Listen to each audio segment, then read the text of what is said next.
Les frappes de la coalition américaine ont pris pour cible le 18 mai un convoi des forces syriennes près de passage d'Al-Tanaf sur la frontière commune avec l'Irak et la Jordanie. Depuis, les analystes décryptent cette attaque sous différents aspects.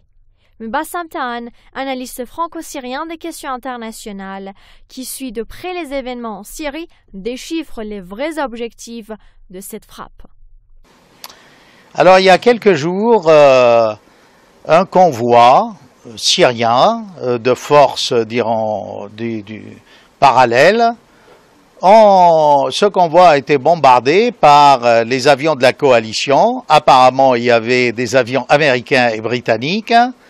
Et dans ce convoi, il y avait, selon les informations, une trentaine de véhicules blindés, de bulldozers, qui allaient vers le poste frontière de At-Tanaf ou At-Tanaf, les deux prononciations existent. C'est en fait un poste frontière important stratégiquement parce qu'il est au carrefour de la Syrie, la Jordanie et l'Irak. Et évidemment, il y a eu à peu près 9 morts, quelques véhicules entièrement détruits, mais tout ça se passe sur le sol syrien. Donc c'est une atteinte à la souveraineté de la Syrie en tant qu'État. On ne voit pas pourquoi la coalition peut s'autoriser à aller bombarder ce convoi-là. En fait, la version américaine est très fragile en disant qu'ils ont averti, mais le convoi a continué à avancer et mettait en danger les forces américano-jordaniennes. Ah, tout est là. Parce que franchement, que font ces forces américano-jordaniennes dans cette partie frontalière de la Syrie? En fait, c'est un peu un projet américain pour servir les intérêts occidentaux et essentiellement, évidemment, empêcher, et tout est là, qu'il y ait un couloir terrestre entre l'Iran et la Syrie, c'est-à-dire cette coalition, ce qu'on appelle l'axe de résistance, Damas, Bagdad, Téhéran, avec évidemment le Hezbollah libanais.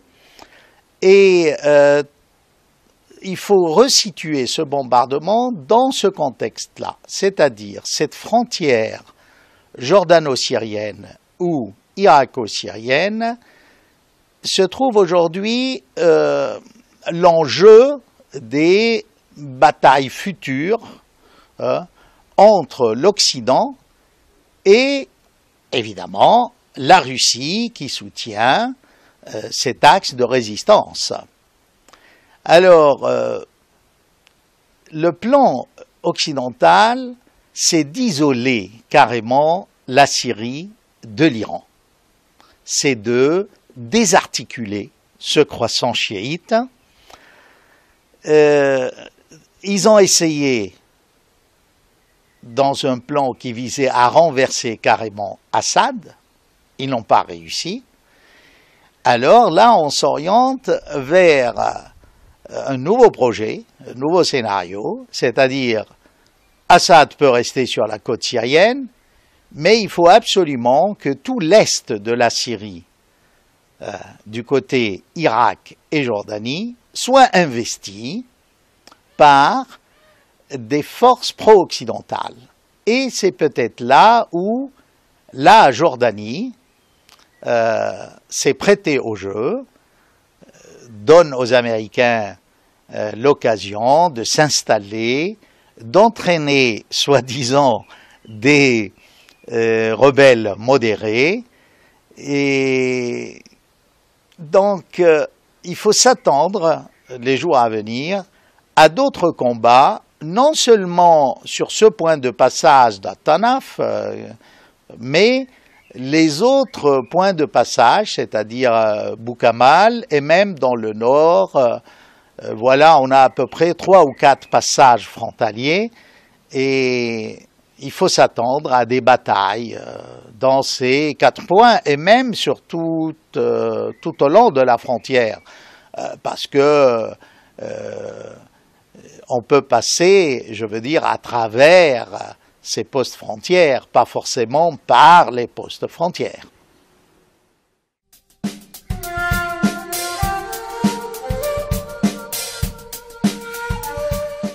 Alors, on a parlé de croissant chiite. Qu'est-ce que le croissant chiite? Je vous dirais que je suis pour beaucoup dans le lancement de ce terme technique en géopolitique, et cela quand j'enseignais à l'ENSTA, l'École nationale supérieure de techniques avancées, dans les années 90.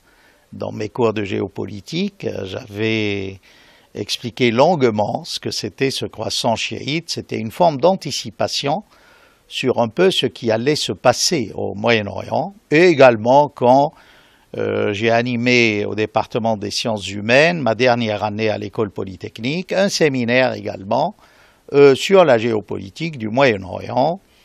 Ça devait être en 96-17, par là.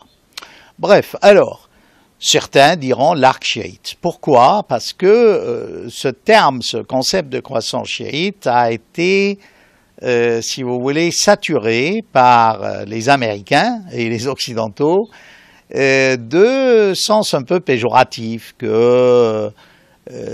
c'est-à-dire la vision de tout cet éveil chiite au Moyen-Orient n'a pas été bien accueillie par les Occidentaux et Israël également. Ceci dit, pour moi, ça reste un concept très progressiste parce qu'il a permis à cette minorité de chiites qui était écrasée à travers des siècles, pendant des siècles, de se réveiller. Et là, on le doit à Hafez el-Assad, le père de Bachar el-Assad, qui, pendant la guerre entre l'Irak et l'Iran, parce que Saddam a voulu servir l'Occident en s'attaquant à l'Iran, et le seul pays arabe, qui vraiment s'est rangé du côté des Iraniens à l'époque, c'était dans les années 80, c'était la Syrie de Hafez el-Assad. Et c'est de là qu'est née, si vous voulez, cette entente entre les différents chiites dans cette région. Assad ne s'est pas limité à soutenir la révolution de Khomeini contre l'agression saddamienne, mais il a également aidé les chiites du sud Liban, qui petit à petit vont former le Hezbollah, qui aujourd'hui est un parti important, que ce soit politiquement ou militairement. Et comme vous le savez, c'est la première fois que les Arabes ont remporté une victoire relative contre Israël, c'était grâce au Hezbollah dans la guerre du Liban, n'est-ce pas? C'était en 2006, par là, je crois.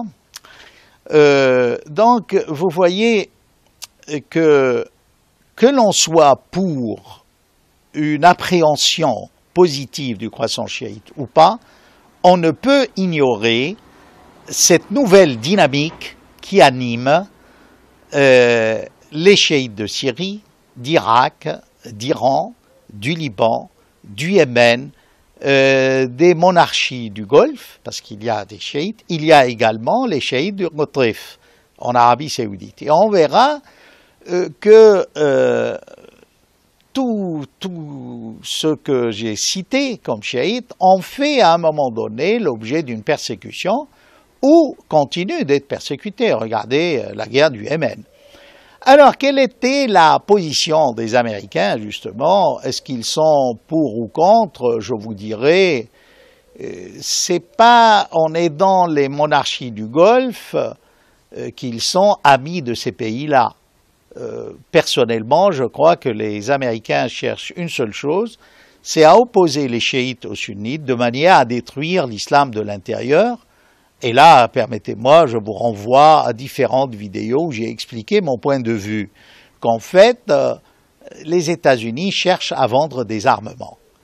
Et là, ce n'est pas innocent que ce bombardement de forces syriennes vienne juste avant la visite de Trump et ce sommet avec les pays musulmans du Golfe, comme quoi il va lutter contre Daesh. Voilà, si vous voulez, un petit éclairage sur ce qu'il est convenu d'appeler l'axe de résistance, l'arc chiite, le croissant chiite, bien que à chaque fois que vous utilisez un de ces trois termes, ça n'a pas la même connotation. Hein. Évidemment, moi je ne vous cache pas, je prends parti, je crois que ce concept de croissant chiite est progressiste et il ne s'adresse pas uniquement aux chiites, pas du tout. Hein. Il s'adresse aux sunnites, aux chrétiens, aux kurdes. C'est une idée assez révolutionnaire qui s'oppose justement à ce que le sunnisme ultra-orthodoxe, et non pas le sunnisme orthodoxe tout court, a sécrété comme Daesh, Al-Nusra, tout ce terrorisme international. Alors, quel est justement le rôle de la Jordanie là-dedans? On va le voir.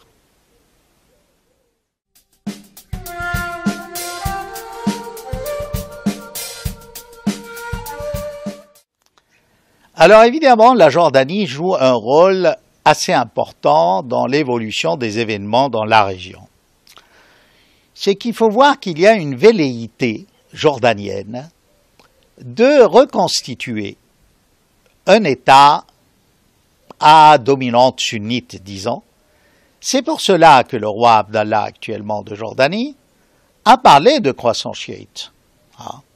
Et ça venait juste quelques mois après, la conférence que j'ai donnée à l'école de guerre ou le collège interarmé, où il y avait des officiers arabes de tout le monde arabe, des officiers du monde entier.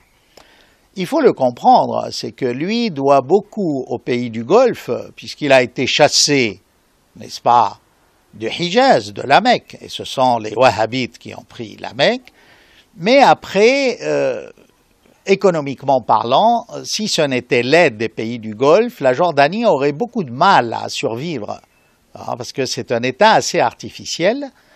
C'est pas pour critiquer les Hachimites, n'est-ce pas? Au contraire, moi je trouve qu'au départ, on a été injuste avec les Hachimites. Alors là, je rappelle, évidemment, Laurence d'Arabie, on avait promis aux aïeux de ce roi Abdallah de Jordanie un grand État arabe ou même un califat, n'est-ce pas?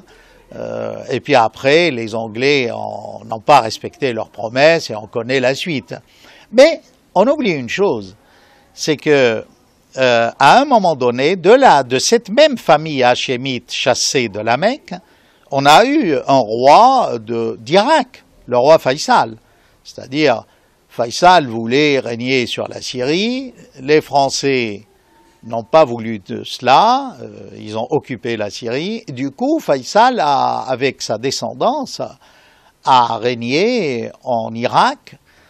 Et ça vous explique pourquoi les sunnites d'Irak étaient au pouvoir après. Parce que même après le coup d'État contre ce roi hachémite d'Irak, ce sont les sunnites avec le Bas qui ont continué de régner. Mais n'oubliez pas que l'Irak est à majorité chiite. Et c'est là où on peut mieux comprendre le rôle de la Jordanie.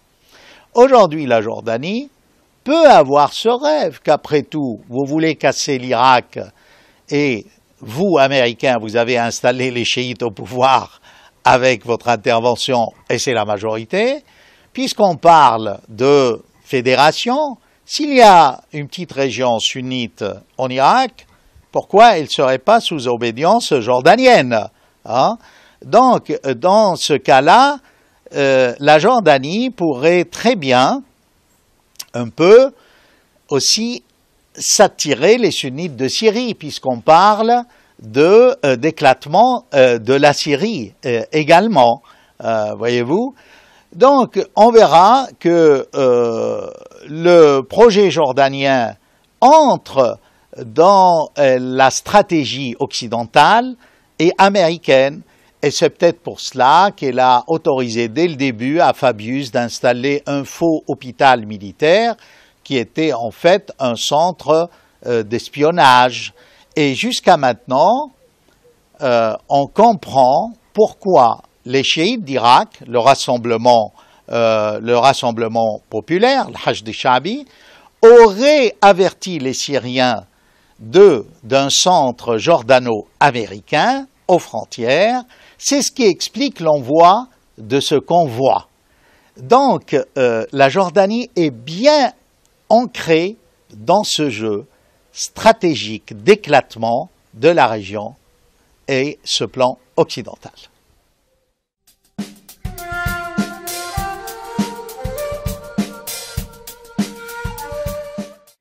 Alors pourquoi j'ai parlé de ce rassemblement populaire? C'est que ce rassemblement populaire qui est important, qui est une seconde armée en Irak, et qui est essentiellement chiite, s'avance de plus en plus vers la frontière syrienne. Et il y a eu même des déclarations, par exemple de l'ex-premier ministre irakien, Jafari, qui disait pourquoi le rassemblement populaire n'entrerait pas en Syrie pour aider l'armée syrienne à se débarrasser de Daesh.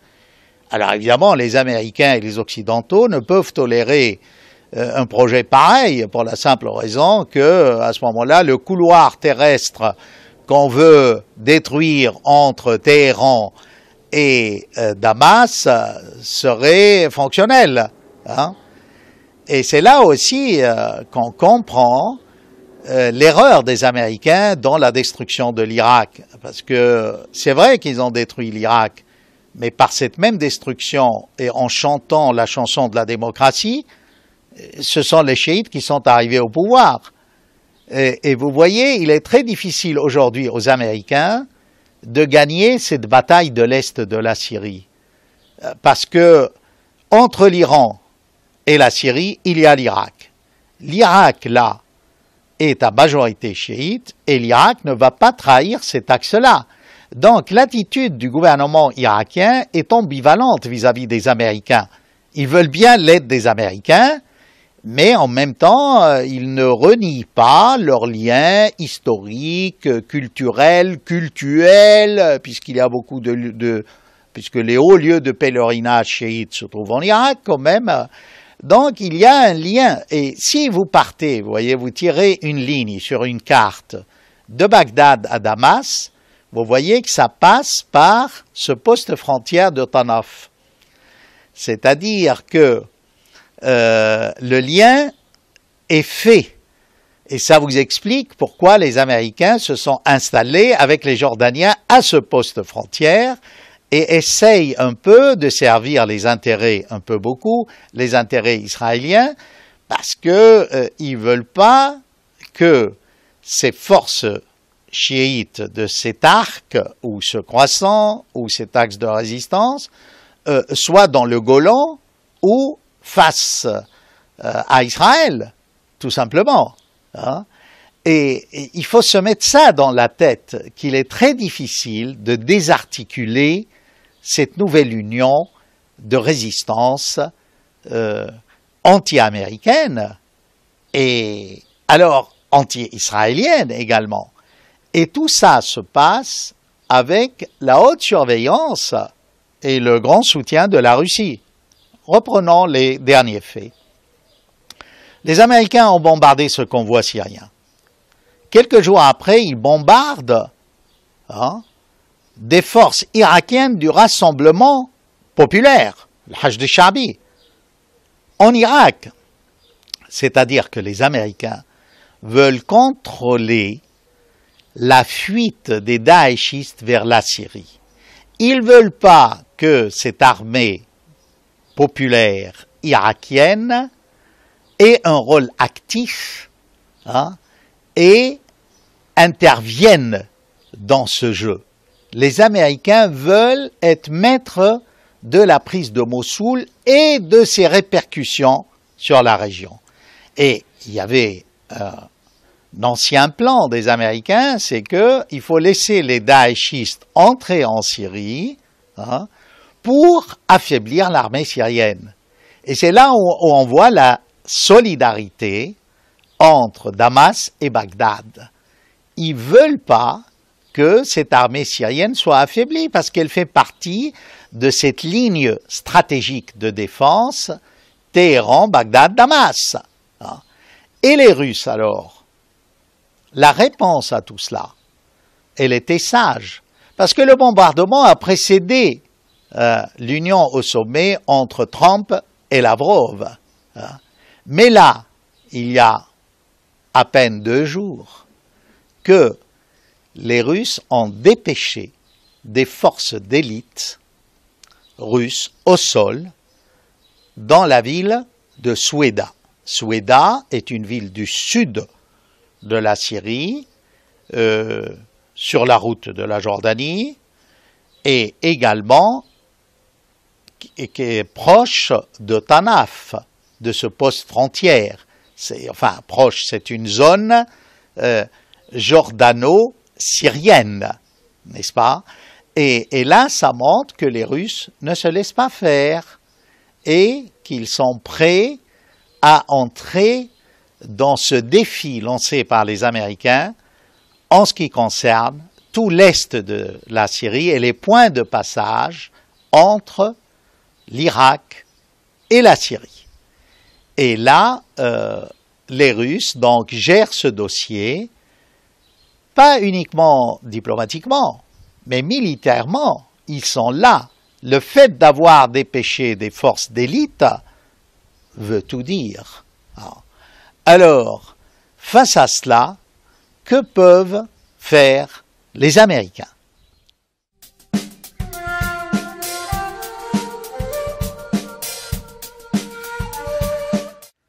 Alors, les Américains accordent beaucoup d'importance à ce dossier irako-syro-iranien. Parce que ce n'est pas simplement une question politique, mais c'est une question économique. Il suffit que ce couloir, ce passage terrestre entre les 3 pays soit interdit pour que l'Iran ne puisse pas exporter son gaz ou son pétrole par l'Irak, la Syrie, vers l'Europe ou d'autres pays. Parce qu'il y a également un enjeu là énergétique. On a empêché le Qatar d'avoir ce gazoduc, c'est une des raisons de la guerre de Syrie, mais les Américains ne peuvent en aucune manière permettre aux Iraniens d'avoir un oléoduc ou un gazoduc sur la côte méditerranée via la Syrie. Et ça vous explique cet acharnement à gagner la bataille de l'est de la Syrie. Cette frontière en se fondant sur l'aide de la Jordanie, l'aide, enfin je veux dire stratégiquement le territoire, le fait que la Jordanie autorise aux Américains d'installer des bases. Et l'aide des Israéliens également, parce que la Jordanie aide Israël dans tout ce projet, vu que la Jordanie a signé un traité de paix avec Israël, et les Hachémites de Jordanie ont toujours joué la carte occidentale. Sauf, il y a des exceptions, mais ce n'est pas le moment d'en parler. Donc voilà, pour mieux comprendre l'attitude américaine, c'est qu'il y a un enjeu économique. Et là, c'est une occasion au nord pour Trump, d'ailleurs, le président, d'aller condamner au vu et au su de tout le monde, devant les monarques arabes, la politique iranienne et de dire qu'on va reprendre les accords du nucléaire. Il a déclaré récemment que l'Iran était un pays perturbateur dans la région. Et c'est un moyen de vendre sa marchandise, de faire tourner ses usines d'armement.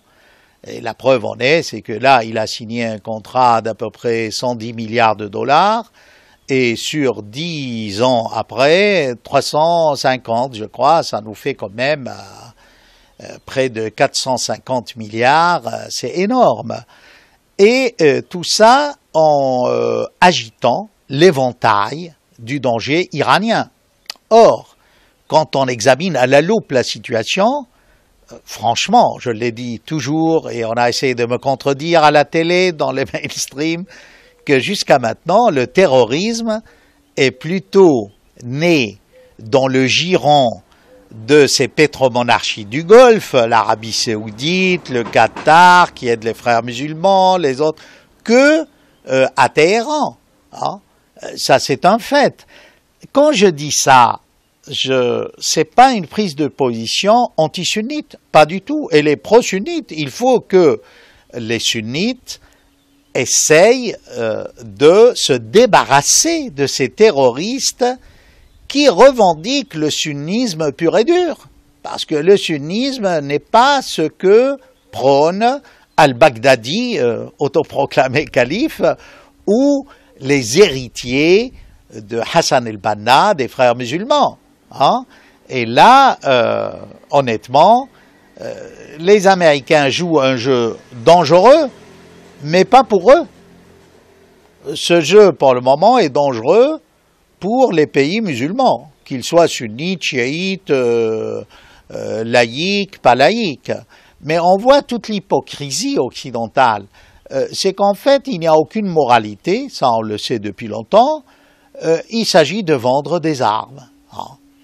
Alors, là, permettez-moi, puisque on est en France, au lieu que la France joue un rôle positif, plus amical vis-à-vis des peuples musulmans et arabes, la France n'a fait que soutenir des islamistes.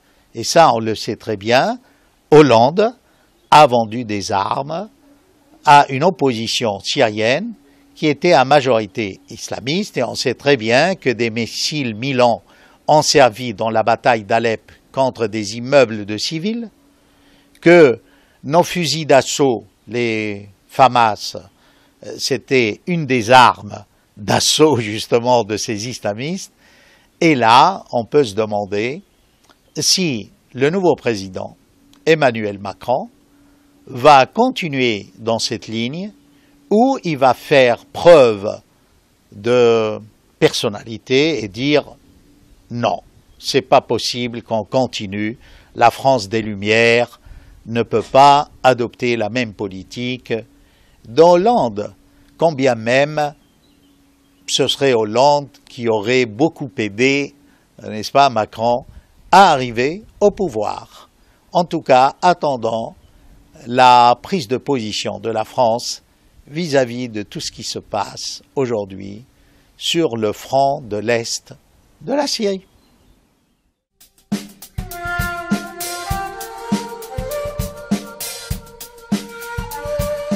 Alors le mot de la fin, pour simplifier toutes ces explications, où il y a moult détails historiques, c'est que tout le monde joue sur la corde raide.